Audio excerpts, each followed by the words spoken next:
So when you're creating your composables, you need to make sure that their arguments are flexible, but they have a standardized return. What do I mean by that? We had a chat earlier about how filter task really, when you're looking at this, it doesn't look particularly like it. In fact, we don't see anything imported by Vue at all here.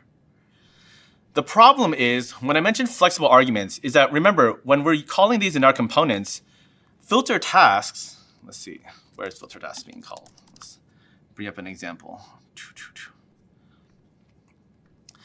In this particular case, it's actually passing like a task object.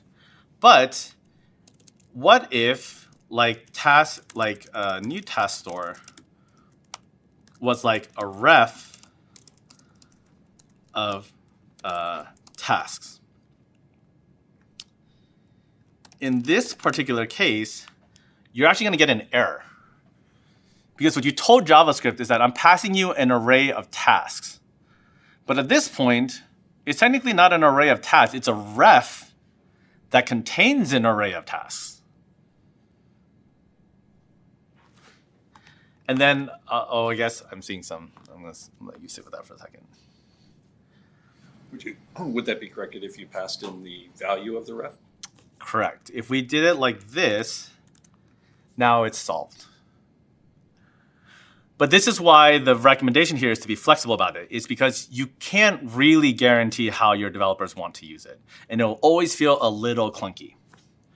And so Vue thought about this. You know, we see that people are going through this. So how might we solve this? Well, it's actually kind of clever. So we have here, we said that it's a type of task, but we also know it might be a ref. So in Vue, we have this type called maybe ref. And so you say, maybe if it's a ref, maybe it's not, or maybe it's a plain value. One of the two. We don't know if it's reactive, but either way, we're going to find a way to deal with it. And I'll explain that in a second. Because, okay, so now you're wondering, right? Like, okay, so what does this mean, right? It could be reactive, meaning it's a ref, meaning it has to be unpackaged, or it's a plain value, and then dot value would not work because it's already a plain value. And so this is where the standardizing what you're returning is important, because then you, as the composable author, need to decide, in the rest of this composable, do I want this parameter to be a flat value, or do I need it to be reactive? If you need it to be a plain value, there is a helper method from Vue called toValue. And it'll basically we would say, for example, I'll just say task just to make it easy in this case, toValue on task list. So always forces an unwrap value. What's nice about this is the toValue helper function, if it's not a ref, it'll just spit back the value. If it is a ref, it will unpack it and then make it plain. Your alternative, as some of you might have guessed, is to simply wrap it in a ref. And if you wrap a ref in a ref, it just like flattens to a ref. It's not like you're doing additional performance overhead.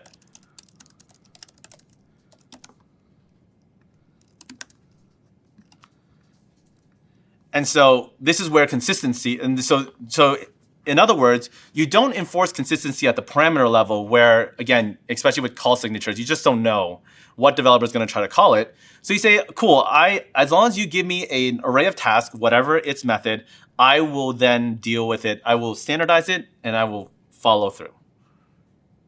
And so to finish with that particular line of thought, this also means that whatever you're doing, you should then probably be consistent about whether you're usually returning a reactive value or you're returning a plain value.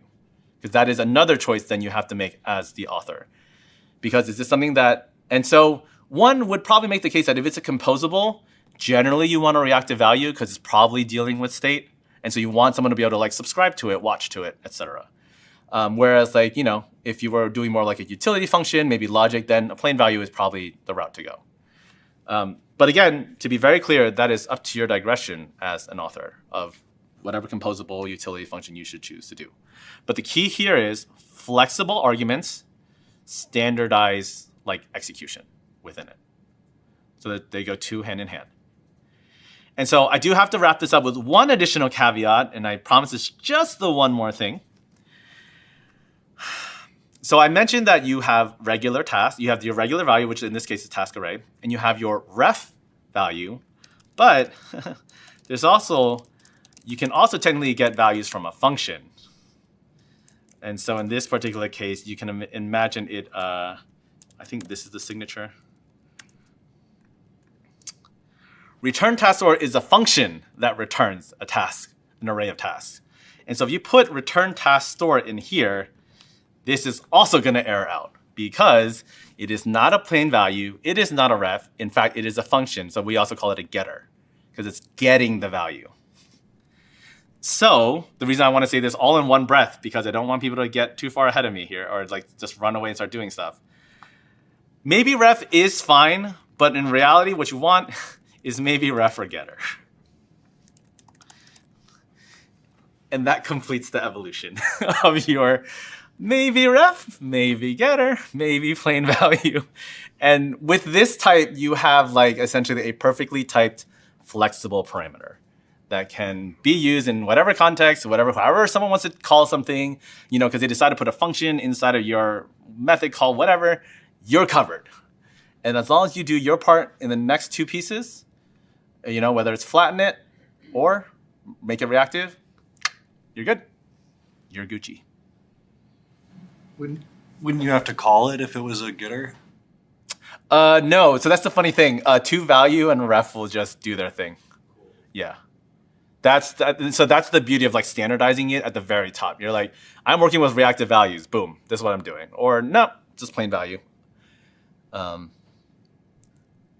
I was talking to the team. I really wish we could have called it maybe reactive because I feel like that would have been good enough. But unfortunately, reactive is already a term in Vue, so it would technically be misleading. But I feel like that's really what we're saying is it's maybe reactive. But unfortunately, that ship has sailed. So this is what we get.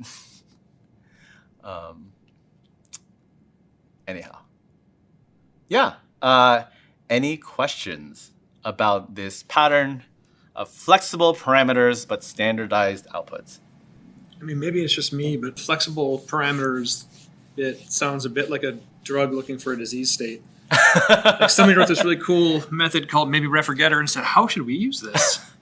I think part of it is that we encountered people being inconsistent with how they were calling this function signature. And because a lot of times you're using these in components, people were passing reactive values, but then they weren't handling it correctly inside of then the method, right? Because then you would, like, because some of us, like for example, I tend to default to reactive values. But then if I happen to take a signature where they're expecting plain and then it just kind of botches the whole thing up. So rather than having these sort of if-else statements, they came up with these helper functions to. But again, I think if your team doesn't have that problem, like cool, like if you're like every composable is a ref, like don't pass it anything but plain, and you all can stick to that. I mean, great. I mean, that's what TypeScript is for, right? To help us. That's fair. That. Yeah. So I guess you could make the case that this is really maybe more for library authors then. I've just been on some some teams where your developers halfway across the world and they're doing tickets, and so like if the communication is not always there and the standards aren't as easily enforced, then things like this can help to reduce friction. But exactly to your point, if your team is already using TypeScript in a way and is consistent, don't even worry about this. It's just nice to know that this is an option for you, I guess, is what I want to. It's so much honesty of my teaching philosophy is to just give you tools and like different scenarios where it might be useful, and then you'll know best when it's time to use it or not. What does TypeScript tell us on the other side of maybe ref or getter? Yep. So it's the basically, for those who don't know, T is just a generic, basically a variable letter, essentially any type. So yep, it essentially says it's maybe ref of T, computed ref T, function of T, or just T itself. So it's a very elaborate, I think they call it union, right? I think it's a union type. Should we also create a parameter in the composable to allow the user to choose the filter or how to filter? Are they referring to this one right here? Because I think we have this task filter. Oh, are they saying that this should also be a maybe ref or getter? If they are correct. At least according if I'm using my pattern that I'm explaining right now. Is this what they're referring to? Yeah, I think that's what they meant. Yeah. Yes. So to who said that in chat, you're spot on. If you're gonna, yeah. So even more about consistency. Don't maybe ref or getter one and then not maybe ref or getter the other. Like all flexible or just be very consistent. Actually, either way is about consistency. That's the number one thing. Consistency is the name of the game.